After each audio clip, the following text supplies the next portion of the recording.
fazer uma pergunta para você. Você já fez um cruzeiro? Eu tive um privilégio um tempo atrás de fazer um cruzeiro, né? O meu pai pagou para minha filha, e a minha filha era bebê, eu tive que ir com os pais, então eu tive que ir também. E é uma coisa impressionante, né? Você chega lá, e o mar é uma experiência curiosa para nós que estamos acostumados com alta velocidade na terra. Você entra naquele navio imenso, com 92 mil toneladas, que você se pergunta como aquilo está flutuando.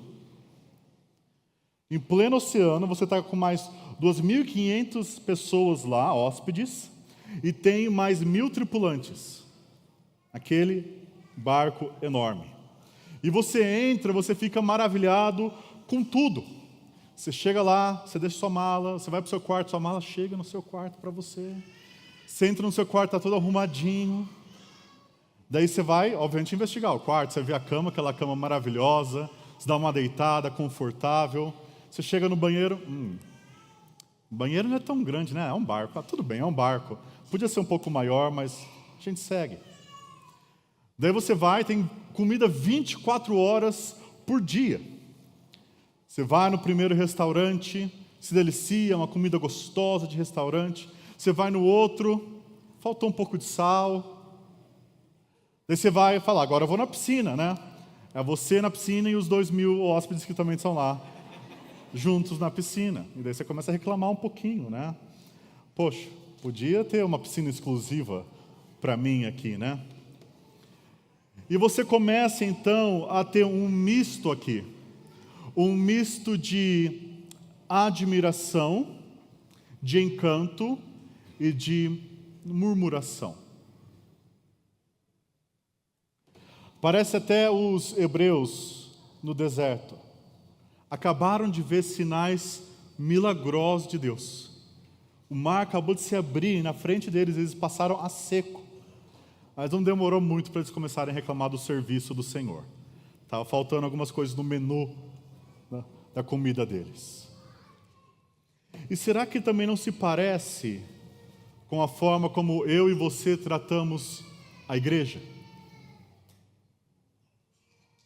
Nós somos gratos, claro, pelo que Deus fez através da igreja, pelas maravilhas que nós recebemos, pela pregação, pela música, pelas orações, mas nós também, assim, murmuramos um pouquinho. Pensamos que talvez o serviço poderia ser melhor nesse ou naquele ponto. Talvez o ministério X ou Y pudesse ser um pouco mais organizado. E nós acabamos nos colocando numa posição de clientes a sermos bem servidos pela igreja. E é claro que conforme eu falo isso, todos nós sabemos que não, isso é errado. Mas será que nós não acabamos nos comportando e pensando, mesmo sem querer dessa forma? Será que as nossas atitudes não mostram que a imagem mental que nós temos da igreja é como um grande cruzeiro que deve servir os meus confortos? Um cruzeiro espiritual e eu sou um consumidor exigente. Agora, não foi isso que Jesus planejou para a sua igreja. Como que Jesus planejou a sua igreja? Como ela deve funcionar? O que ela deve fazer? Qual a estratégia de Cristo para que uma congregação saia de um barquinho fraco para um grande cruzeiro rumo à glória? O que é necessário para que esta igreja cresça em maturidade espiritual? E é isso que o texto de hoje irá nos responder, e eu quero convidar você a ter a gentileza de abrir a sua Bíblia em Efésios 4. Efésios 4, de 7 até 16. Enquanto você abre, eu quero explicar um pouquinho as águas que nós estamos navegando. Paulo começa a sua carta à região de Éfeso, falando graça e paz a vós outros da parte de Deus nosso Pai e do Senhor Jesus Cristo. Graça e paz, e são justamente as duas ênfases que Paulo traz a essa epístola. Lá no capítulo 1 até o 2:10, ele fala sobre a graça de Deus, a graça do Evangelho, que nós estávamos mortos nos nossos delitos e pecados, mas que nós fomos pela graça salvos, fomos vivificados juntamente com Cristo. No sangue de Cristo nós temos redenção, e então tudo é para o louvor da glória, da graça de Deus. E do 2:11 até o final do 3, Paulo começa a mostrar a paz que o Evangelho gera, que nós estávamos longe de Deus, separados do povo da aliança, sem Deus no mundo, mas que por causa do sangue de Cristo nós fomos aproximados. Deus pega povos inimigos como judeus e gentios e os une em um só corpo em Cristo, os reconcilia e os reconcilia com Deus. A cruz quebra as paredes de inimizade. E diante disso, diante do que o Evangelho faz, nos trazendo a graça da salvação e a paz da reconciliação, Efésios 4 começa com a aplicação de Paulo desse Evangelho maravilhoso, e ele faz um apelo. No versículo 1 você pode ver: rogo-vos, pois eu, o prisioneiro no Senhor, que andeis de modo digno da vocação a que fostes chamados. Paulo quer que você, diante da graça e da paz do Evangelho, ande de modo digno dessa mensagem. E a primeira aplicação que Paulo faz de como andar de modo digno do Evangelho é você viver em unidade como igreja. É você preservar a unidade do Espírito no vínculo da paz. E você chegar à plenitude, à unidade da fé. E como que nós faremos isso? Como viveremos de modo digno no Evangelho? Como andaremos em unidade? Como chegaremos à unidade da fé? É o que Paulo vai nos expor do versículo 7 até o 16. Leiamos. E a graça foi concedida a cada um de nós, segundo a proporção do dom de Cristo. Por isso diz, aquele que, quando ele subiu às alturas, levou cativo o cativeiro e concedeu dons aos homens. Ora, o que quer dizer subiu, senão também que havia descido até as regiões inferiores da terra? Aquele que desceu é também o mesmo que subiu acima de todos os céus para encher todas as coisas. E ele mesmo concedeu uns para apóstolos, outros para profetas, outros para evangelistas e outros para pastores e mestres, com vistas ao aperfeiçoamento dos santos, para o desempenho do seu serviço, para a edificação do corpo de Cristo, até que todos cheguemos à unidade da fé e do pleno conhecimento do Filho de Deus, à perfeita varonilidade, à medida da estatura da plenitude de Cristo, para que não mais sejamos como meninos, agitados de um lado para o outro e levados ao redor por todo vento de doutrina, pela artimanha dos homens, pela astúcia com que induzem ao erro. Mas, seguindo a verdade em amor, cresçamos em tudo naquele que é a cabeça, Cristo, de quem todo o corpo bem ajustado e consolidado pelo auxílio de toda a junta, segundo a justa cooperação de cada parte, efetua o seu próprio aumento, para a edificação de si mesmo em amor. Resposta de Paulo, se a gente for colocar em uma frase, para nós preservarmos a unidade e chegarmos à unidade da fé, para a igreja crescer em maturidade e estar firme contra todo vento de doutrina estranha, é que cada um de nós possa servir com os dons que Cristo exaltado nos deu e ministrar a verdade em amor. E eu quero investigar o que esse texto nos ensina em 3 pontos com vocês. O perigo de navegar à deriva. 2, o plano da navegação. E 3, o papel de cada tripulante. Então nós vamos ver o perigo, o plano e o papel. Comecemos pelo perigo, o perigo de navegar à deriva. Amados, atravessar o oceano desta vida não é fácil. Você sabe disso. Há perigos externos e há perigos internos. E Paulo fala no versículo 14 do perigo externo. E dos dois perigos, para que não mais sejamos como meninos, agitados de um lado para o outro, levados ao redor por todo vento de doutrina, pela artimanha dos homens, pela astúcia com que induzem ao erro. Sabe o que é interessante? Paulo está escrevendo esta epístola à região de Éfeso cerca de 5 a 10 anos depois dele ter saído de lá.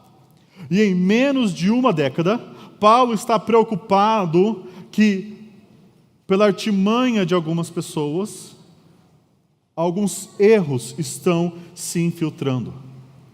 Ele está preocupado que aquela pequena embarcação, plantada não há muito tempo, está começando a ser agitada de um lado para o outro, para todo o vento de doutrina. Como se um pequeno barco deixado à deriva, deixado o vento levar. Assim é a igreja que fica à mercê da mentira e do erro. E uma coisa que nós não prestamos atenção é que a Bíblia repetidamente, Jesus, Paulo, João, Judas, Pedro, nos alertam contra os falsos mestres, contra os falsos profetas, que eles vêm com grande carisma, com fala mansa, mas com a língua dividida. Amados, assim como o diabo se disfarça em anjo de luz, falsos mestres não chegam com um tridente e uma capa vermelha. Eles chegam com um discurso sedutor, com palavras mansas, mas que destilam o erro. O nosso texto fala da artimanha dos homens e da astúcia com que induzem o erro. Olha essas duas palavras aqui, artimanha, astúcia.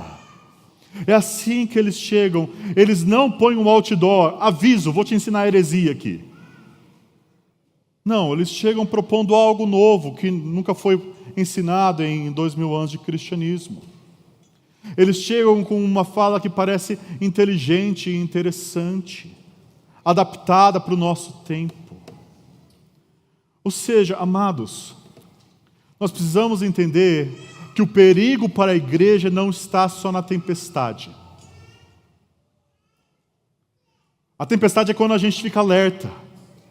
O perigo para a igreja está na brisa que desvia você 1 grau da sua rota. E se você já pegou um barco ou pegou um avião, você sabe que 1 grau na rota, você para no Japão e não onde você queria chegar. Um pequeno desvio vai fazer você, em vez de atracar nas terras de Emanuel, você ir para os mares turbulentos de Babel. E então, o que fazer, amados? Como não nos desviar? Lembre do exemplo do peregrino. Você já leu o Peregrino? Já leu o Peregrino? Ou você está em pecado? Você já leu o Peregrino ou você está em pecado? Porque você não leu o Peregrino ainda, meu irmão, você precisa tomar vergonha nessa vida de crente. É um clássico. E se algum pastor falar que não gosta do Peregrino, você fala que ele está errado. Lá no Peregrino, quando o cristão está carregando o fardo dele pesado, chega um chamado sábio segundo o mundo. E os nomes do peregrino são brilhantes, né? Porque há sabedoria, novamente. Mas é uma sabedoria que é segundo o mundo. E esse sábio segundo o mundo chega com um convite para ele aliviar o fardo tão pesado por um caminho mais fácil. E quando o cristão vai ver, ele não está mais indo rumo às terras do rei. Ele está indo rumo ao monte, à montanha da moralidade. Para viver na cidade da legalidade e da civilidade. E quando ele chega naquele monte terrível da moralidade, ele fica com medo, como se o monte fosse cair em cima dele, porque ninguém pode ser salvo pelas suas próprias obras. Até que o evangelista vem e leva ele pelo caminho verdadeiro. Amado, cuidado com a astúcia com que induzem o erro. Agora, por mais que nós tenhamos perigos externos, nós sempre vamos ter desafios externos. O principal problema de nós chegarmos até a terra prometida não está nos ventos e nas tempestades desses mares. O principal problema da igreja e o principal problema da sua vida é você. O principal problema, Paulo vai dizer, é que essa embarcação está cheia de marujos inexperientes, que estão deixando o barco à deriva. O principal perigo da sua vida, amados, e presta atenção nisso, o principal perigo da sua vida é a sua imaturidade espiritual. O apóstolo fala para nós tomarmos cuidado sobre o perigo de sermos como meninos. Como meninos. Crianças, na Bíblia, são usadas de várias formas para ilustrar várias coisas. Desde coisas boas, como a falta de malícia, até coisas não tão boas, como a falta de discernimento. E é isso que Paulo está colocando aqui. A criança como um símbolo de maturidade. A criança que não sabe discernir o certo do errado. E nós sabemos disso e por isso ensinamos todas as nossas crianças, cuidado com o estranho. Não aceita bala de alguém estranha. Cuidado. Porque a criança não tem suas percepções afinadas para discernir. E a sua imaturidade é justamente isso. Não ter o senso, a percepção, a capacidade de discernir a verdade da quase-verdade. Não a verdade do engano outdoor, mas a verdade do Evangelho, da verdade um grau desviado para a esquerda. Esse é o grande perigo. Paulo aqui quer nos alertar sobre a conexão, a perigosa ligação entre a imaturidade e o engano. Quanto mais imaturos nós formos, mais suscetível nós estamos àqueles de fala mansa, mais astutas. Então nós precisamos amadurecer, amados irmãos. Nós precisamos crescer. A igreja como um todo precisa crescer. Você como cristão precisa crescer. Nós precisamos todos ser edificados. E Paulo repete 3 vezes este alvo aqui. Versículo 12, 15 e 16. Mas qual que é o alvo para o qual nós devemos crescer? Veja o versículo 13. Versículo 13 de Efésios 4. Até que todos cheguemos à unidade da fé e do pleno conhecimento do Filho de Deus, à perfeita varonilidade, à medida da estatura da plenitude de Cristo. O norte aqui da nossa embarcação, amados, é a unidade da fé, onde nós devemos chegar. E no versículo 5, Paulo fala que há uma só fé que foi nos dada de uma vez por todas. Uma verdade a qual nós todos precisamos chegar em concordância com ela. É aí que nós devemos almejar estar. Parar de pensar conforme o mundo. Renovar a nossa mente e começar a pensar mais como Jesus. A chegar à unidade da verdade que a fé nos trouxe, ao pleno conhecimento do Filho de Deus. Não um pequeno conhecimento. Se você está satisfeito com o seu conhecimento atual de Jesus, você está se expondo ao perigo. Você precisa chegar ao pleno conhecimento do Filho de Deus. E inclusive aqui, é interessante como Paulo coloca esse alvo. Paulo fala que nós precisamos chegar à perfeita varonilidade.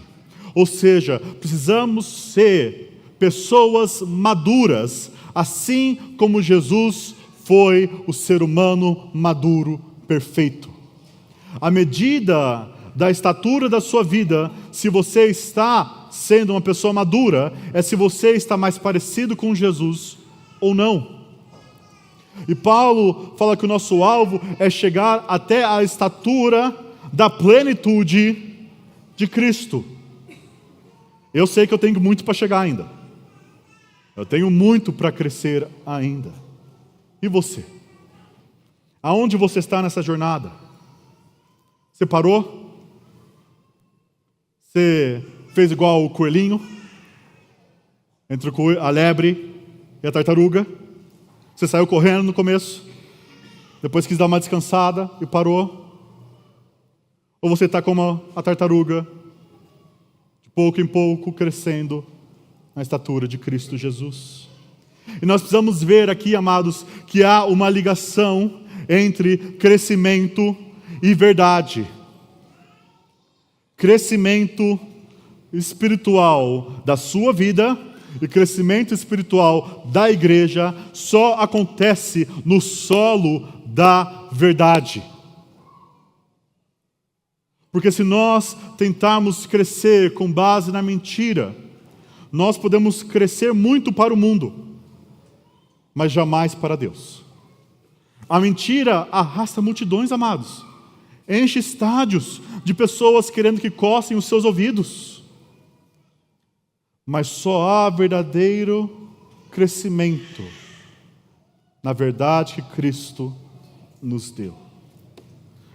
Nós precisamos lembrar, amados, que números não impressionam a Deus. O Deus que pode pegar uma pedra e transformar num filho de Abraão não se impressiona com o que os homens se impressionam. O que Deus se impressiona é o seu Filho, Jesus.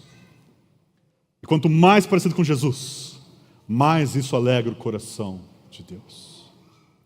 Ou seja, nós precisamos entender que a nossa unidade que nós precisamos crescer é uma unidade na verdade. Não uma unidade no erro. Uma unidade no erro tem um nome na Bíblia. Sabe qual que é? Babel. A unidade, na verdade, tem um nome na Bíblia. Sabe qual que é? Igreja. Nós somos chamados a não sermos a Babilônia deste mundo, mas sermos povo santo do Senhor. E conforme nós crescemos, nós nos transformamos de glória em glória à imagem do Senhor Jesus Cristo, amados. Lembre, até que todos cheguemos ao nível de maturidade de Jesus. Se Jesus é o cabeça da igreja, então seu corpo deve refletir a cabeça, quem ele é. Deve agir como ele agiria, deve seguir os movimentos que o mestre, a cabeça, nos dá. Então isso significa, amados, que para nós sermos membros saudáveis de uma igreja, nós precisamos de maturidade em nosso conhecimento bíblico. Nós precisamos de um conhecimento da Escritura, precisamos de uma teologia que seja bíblica e precisamos conhecer a teologia da Bíblia como um todo. Ou seja, teologia, o estudo da palavra de Deus dedicado, amar a Escritura, ler a Escritura, conhecer doutrinas, conhecer heresias, não é trabalho só dos pastores. Essa é uma igreja batista, quem elege pastores é vocês.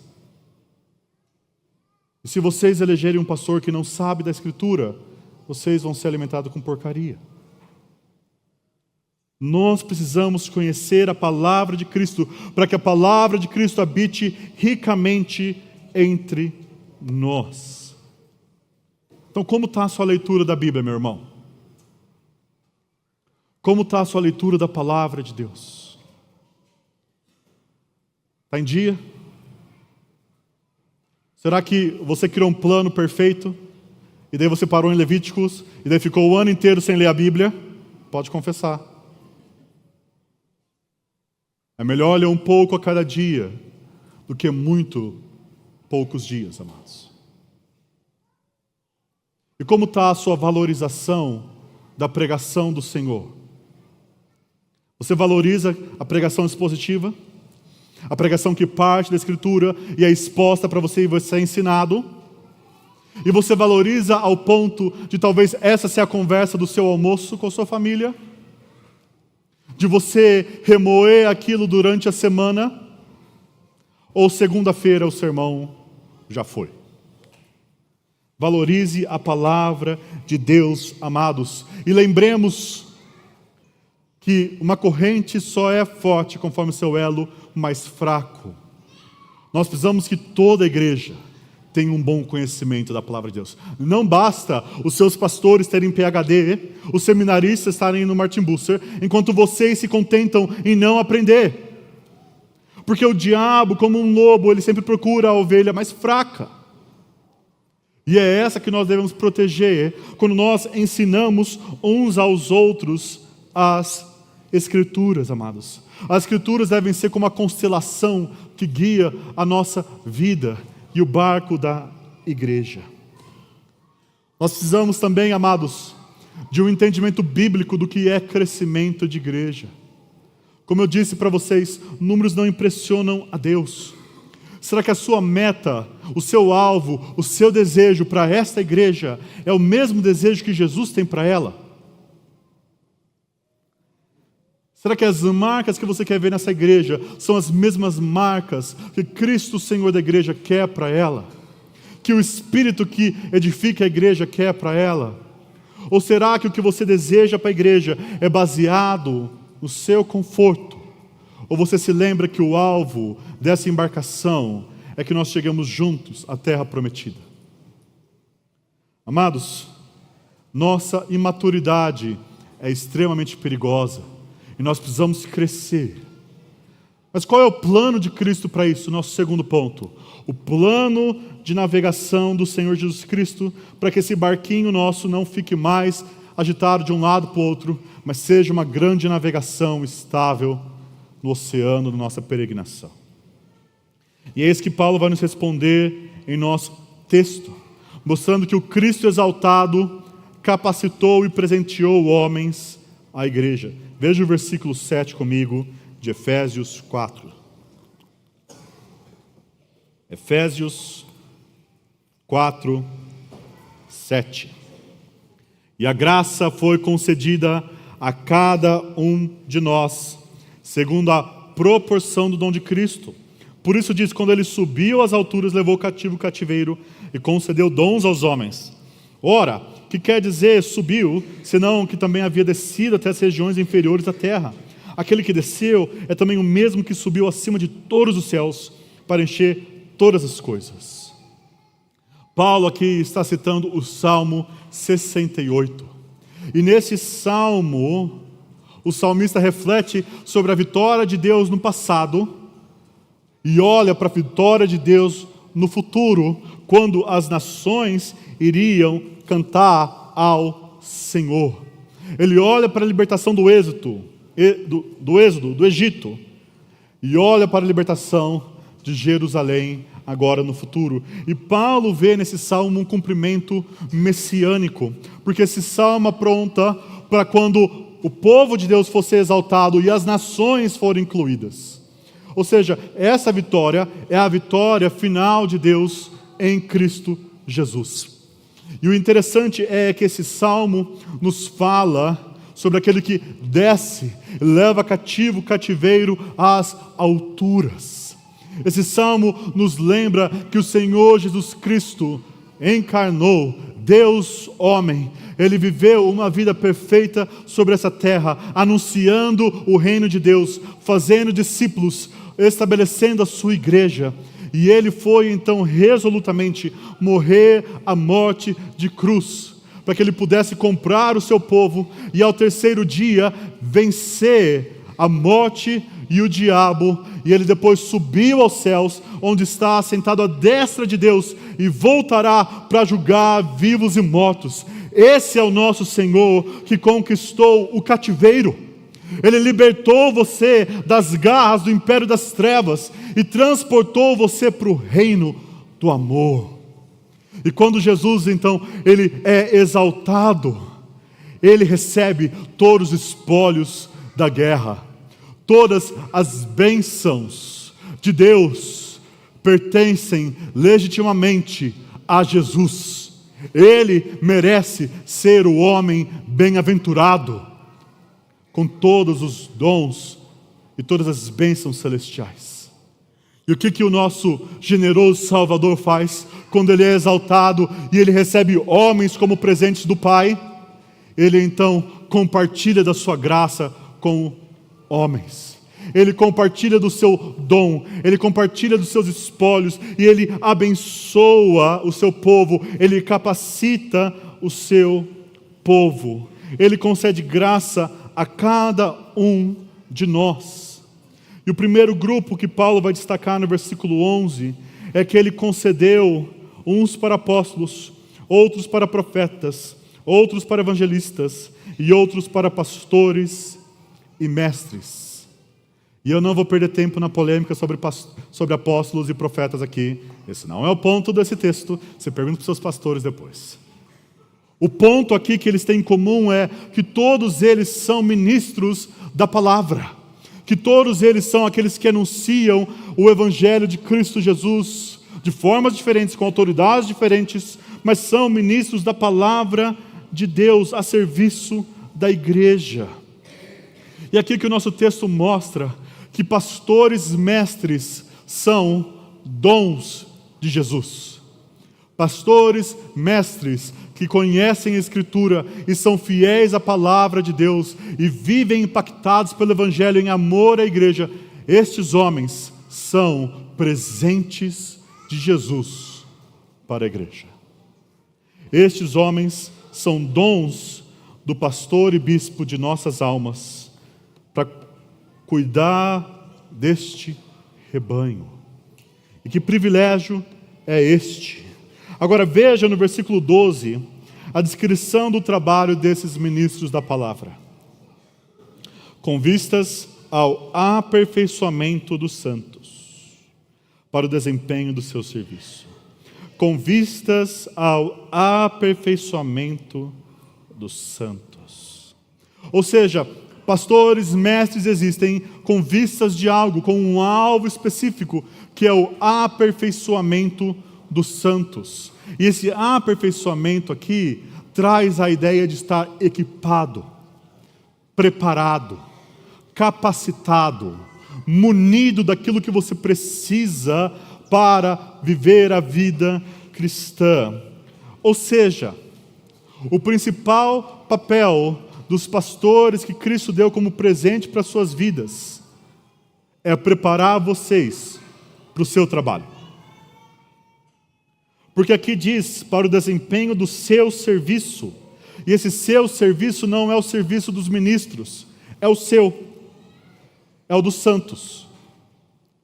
Ou seja, o que eu estou falando aqui, e você precisa prestar atenção nisso, que o principal trabalho dos seus pastores não é fazer tudo. É preparar vocês para fazerem tudo. O principal trabalho dos pastores não é eles trabalharem enquanto vocês são os hóspedes no cruzeiro. Não existe hóspedes no cruzeiro da igreja. Existem trabalhadores. E todos nós temos o nosso papel, o nosso serviço. E isso muda a forma como você deve enxergar o ministério pastoral. Porque muitos de nós enxergamos os presbíteros como pastores. E nós somos a ovelhinha mais fraca e carente, a principal das ovelhinhas, que precisa de cuidado. E nós vemos no pastor, então, como aquele que é um provedor de serviço espiritual. O pastor é aquele que prega, aquele que aconselha, aquele que vai quando tem um irmão precisando, qualquer coisa a gente liga para o pastor. E nós enxergamos ele, então, como não um fast food, que o pastor estudou, é gourmet, mas eu ainda sou um cliente nessa embarcação, e eu quero uma alimentação gourmet para mim. E sim, pastores alimentam, pastores cuidam, mas se sua visão sobre pastores é só essa, ela está deficitária. Outros vão ver pastores só como líderes. Pessoas como um SEO, um CEO, como um diretor, alguém que está organizando os ministérios, supervisionando tudo, gerenciando conflitos, formando equipes, que pode até ter uma mensagem fraca, mas a igreja está cheia, as pessoas estão vindo, tem um bom ministério para as minhas crianças, para os adolescentes, para os homens, para as mulheres, para os idosos, para os cachorros, para os gatos, papagaios, então está tudo bem. E essas visões têm um pouquinho de verdade. Os pastores devem cuidar e zelar pela alma das ovelhas. Sim, pastores devem liderar, mas o que falta aqui é o membro. Onde está a visão do membro na visão do pastor? Porque essa visão que esse texto nos dá é que o seu pastor é um treinador e que você está em campo.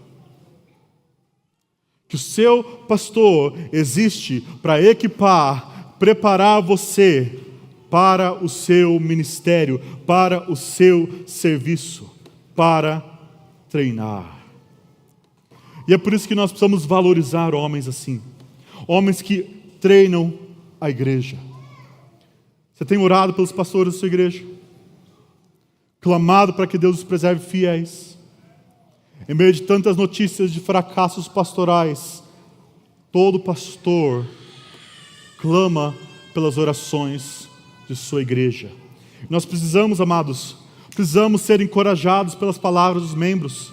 Precisamos saber que estamos numa família que nos ama também. Conforme pastores se desgastam em serviço, a igreja precisa responder também em amor. Precisamos entender, amados, que pastores são presentes de Cristo, mas que eles não são o próprio Cristo. Que o seu pastor não é o seu Salvador, que o seu pastor aponta para o Salvador. Que o seu pastor é aquele que vai apontar para Cristo Jesus. E que ele precisa das suas orações, do seu apoio. Porque eu não sei se você pensa que o ministério pastoral é fácil. Deixa eu dar uma ilustração para você ter uma dimensão da dificuldade do ministério pastoral. Como sou um pastor de outra igreja, eu posso falar essas coisas. Você se acha uma pessoa fácil? Sem problemas nenhum? Tranquila? Madura já em Cristo Jesus?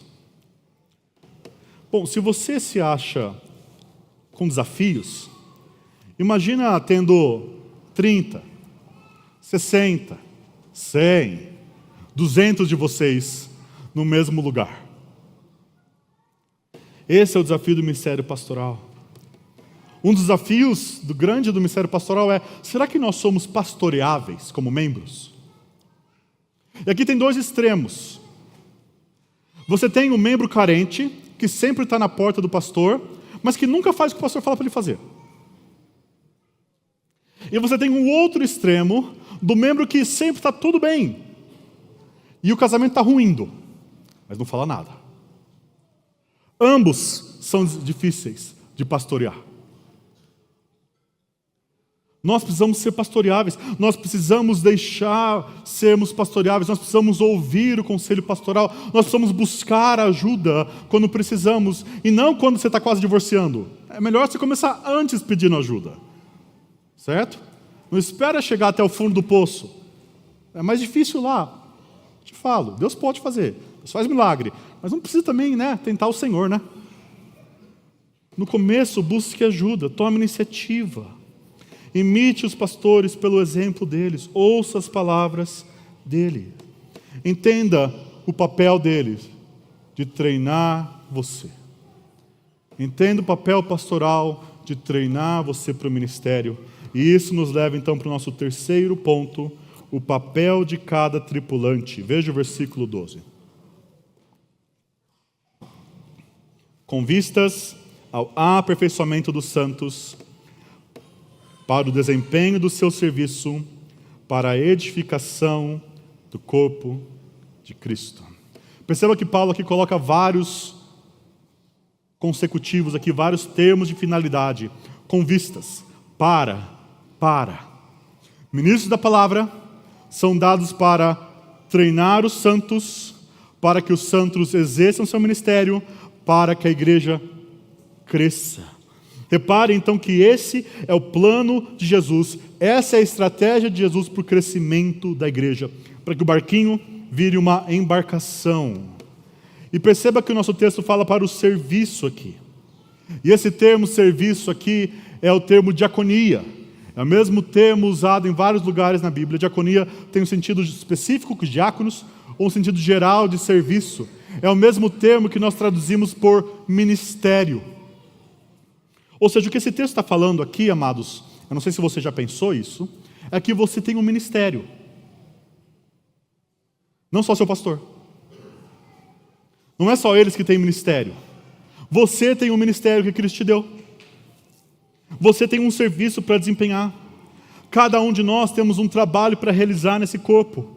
E a igreja só cresce quando cada um faz a sua parte. Então, como nós vamos realizar o nosso papel? De duas formas, e presta atenção. Nós vamos servir com os nossos dons e nós vamos falar a verdade em amor. Vamos ver isso daqui. Veja o versículo 7. E a graça foi concedida a cada um de nós, segundo a proporção do dom de Cristo. Para quem foi concedida a graça? Para o pastor? É só o pastor que tem dom? Cada um de nós. Cada um de nós fomos capacitados pelo Espírito Santo para servirmos nas múltiplas necessidades da igreja. Só que o problema é que nós, muitas vezes, temos uma visão limitada dos dons. Nós pensamos que os dons do Espírito são aqueles dons com brilho, com glitter. É a profecia, é o ensino, é o falar em línguas. Mas nos esquecemos que nas listas de Paulo tem dons como generosidade, misericórdia, governo.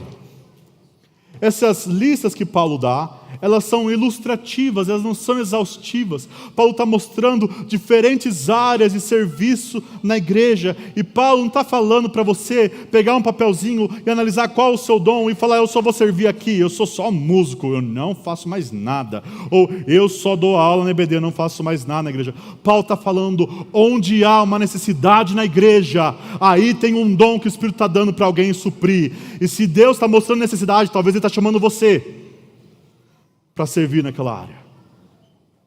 Que o Espírito Santo capacita a igreja para o serviço. Então, em vez de pensar, eu não sei qual é o meu dom, sirva. E você vai ver que um desses serviços que você começar a fazer, as pessoas vão começar a ser abençoadas, você vai ter prazer nisso, e as pessoas vão frutificar, e aí talvez seja o seu dom. E não pense, eu só sirvo com o meu dom, porque o seu dom não é o seu holofote, amados. É quando você põe a toalha e lava os pés dos santos. Nós todos somos chamados para servir com os nossos dons, mas também fomos chamados para ministrar de inúmeras outras formas. Veja o versículo 15 aqui. Mas, seguindo a verdade em amor, cresçamos em tudo naquele que é a cabeça, Cristo. Como que a gente vai crescer aqui? Em semelhança a Cristo? Quando nós seguimos a verdade em amor. Ou seja, se o problema aqui era falsos mestres, vento de doutrina, Cristo está contrapondo isso, dando pastores mestres, mas chamando vocês a viverem a verdade em amor. Verdade e amor. E perceba como essas realidades andam juntas. Verdade e amor. Eu não sei você, mas só na minha igreja, muitas vezes tem aqueles irmãos da verdade e aqueles irmãos do amor. Os irmãos da verdade gostam de citar Paulo, né? Eles gostam de falar porque nada podemos contra a verdade, senão em favor da própria verdade. É aquele irmão, doa quem doer, né? A paz, se possível, a verdade a todo custo. É aqueles irmãos que esquecem que a verdade deve vir explicada no contexto do amor.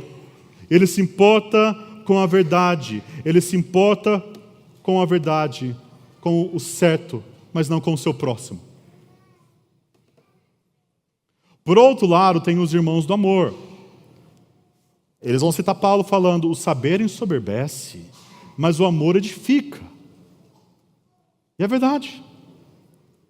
Mas o mesmo Paulo fala, né? Sigam a verdade em amor. Sigam a verdade em amor. Não separe o que Deus uniu. O irmão do amor vê o próximo, mas não vê Cristo e a palavra de Cristo. E nós somos chamados a amar Cristo e o próximo. E esses mandamentos não podem ser separados. Nós somos chamados a amar a verdade de Cristo e amar nosso próximo, a seguir a verdade em amor. É isso que nós somos chamados a fazer, amados. E isso é tão interessante que esse termo aqui, seguir a verdade, na verdade é só um termo no original. Uma tradução literalíssima, que você não vai achar em nenhuma Bíblia, porque está errada, é uma palavra nova que eu criei, é verdadejando em amor. Ou seja, você precisa verdadejar em amor, amados. Você precisa viver e falar, e se comunicar e pensar de tal forma e sentir que sua vida seja uma expressão de verdade em amor. Não só o que você faz, mas o que você fala, o que você pensa, o que você sente.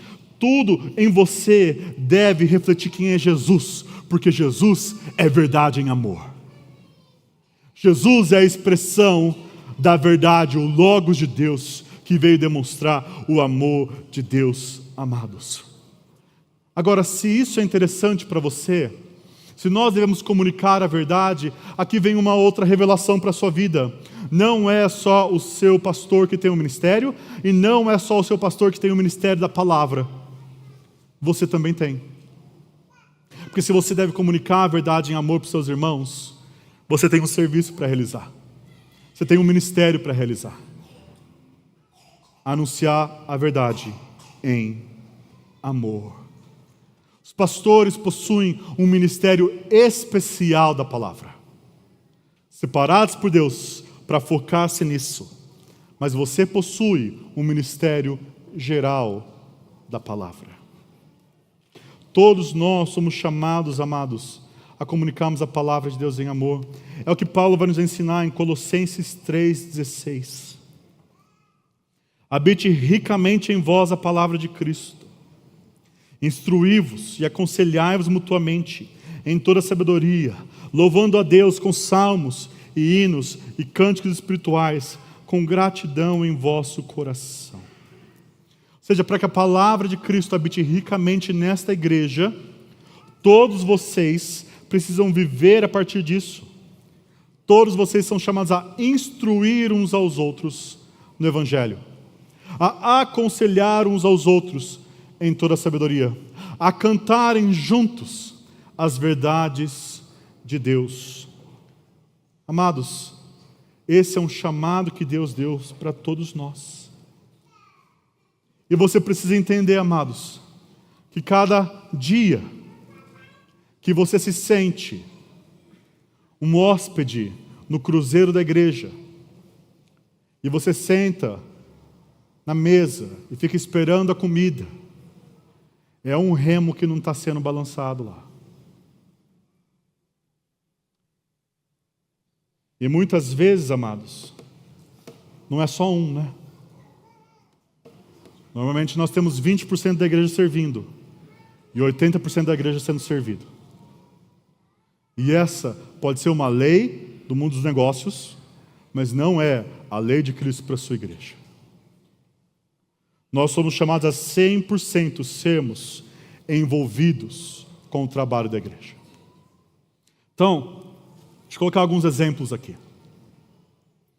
Quando você vê um irmão que está faltando nos cultos, eu quero desafiar você ao seu primeiro sentimento não ser, vou falar com um dos pastores. Ao seu primeiro sentimento é, eu vou ligar para aquele irmão. Ah, não tenho o número. Daí você pode pedir para o pastor o número. Ou para a secretaria. Ou você vê uma mãe que acabou de ter um filho. Você não pensar, isso é trabalho de outros ajudar. Mas você se dispor a talvez levar um prato de comida. A talvez ajudá-la nos primeiros dias. A pensar como eu posso apoiar. Ao ver uma pessoa sendo batizada nessa igreja, Você não pensar, bom, alguém vai ter que acompanhar esse membro, eu oro para que Deus mande alguém, né? Mas para que você se voluntarie a ser essa pessoa que talvez vai pegar um livro e ler com essa pessoa, com o outro, com o novo convertido. Mas se você pensar, mas pastor, eu não sei fazer tudo isso, eu não sei ensinar. É por isso que você tem pastor para te treinar. Então você chega para o seu pastor e fala, eu quero poder servir meus irmãos, mas eu não sei, você pode me discipular e me treinar?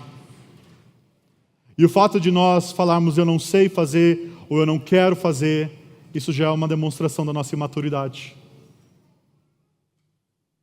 E nós precisamos nos arrepender dela. Entenda aqui, amados, que todos nós somos chamados a consolar o abatido, a admoestar o insubmisso e a amparar os fracos. Nós precisamos entender que a membresia desta igreja só vai ser saudável quando cada um de nós fizer a sua parte. E é assim que Paulo termina. Veja o versículo 16. De quem todo o corpo, bem ajustado e consolidado pelo auxílio de toda a junta, segundo a justa cooperação de cada parte, efetua o seu próprio aumento para a edificação de si mesmo em amor. Todo o corpo envolvido, bem ajustado e consolidado pela verdade do Evangelho, pelo auxílio de toda a junta dos ministros da palavra, segundo a justa cooperação de cada parte, o seu serviço na verdade e o amor e os seus dons, aí então essa igreja vai efetuar o seu próprio aumento. Você quer saber como essa igreja vai crescer? Quem é responsável por fazer a igreja crescer? Deus. Ótimo, resposta de EBD, está certo. Deus é responsável por fazer a igreja crescer, Deus dá o crescimento, Deus usa meios, sejamos bons calvinistas. Deus usa meios. E o meio que Deus deu para a igreja dele crescer é você. É você. São cada um de vocês. E se você pensar que você pode ficar fora do serviço, saiba que vai ter sendo um remo que não vai estar girando. E conforme mais remos vão parando, a embarcação vai parando. E outros vão ficando sobrecarregados. Que essa igreja não seja um barquinho agitado por todo vento de doutrina, mas uma grande embarcação onde cada um entende que precisa pôr a mão no remo, porque vocês vão juntos para a glória.